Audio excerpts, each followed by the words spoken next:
جنگل کے اندر کمزور کو کوئی تحفظ نہیں ملتا، جو طاقتور ہوتا ہے بس اس کا راج ہے۔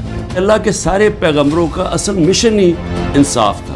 یہ جو بھی مغرب، یورپ وغیرہ، یہ جو بھی خوشحالی ہے وہاں یہ ساری چیزیں ہیں، انصاف ہے، آزاد ہیں، امن ہے، خوشحال ہے۔ ہمارا مسئلہ یہ ہے کہ انصاف نہیں ہے، تو یہ میری سٹرگل چلی تھی۔ تو ان 14 مہینے میں مجھے صحیح طرح اندازہ ہوا ہے کہ یہاں تو بیچارہ کمزور پس جاتا ہے۔ یہ جو ہمارے سے ہو رہا ہے،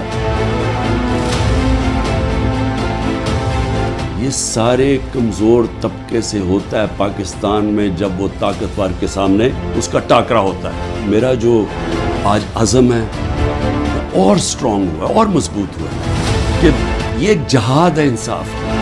کیوں اللہ کے پیغمبروں نے سب نے انصاف کے اوپر بات کی تھی؟ کیونکہ یہ انسانوں کو آزاد کرتا ہے۔ ہمارے لوگ غلام ہیں، حقیقی آزادی اس لیے ہے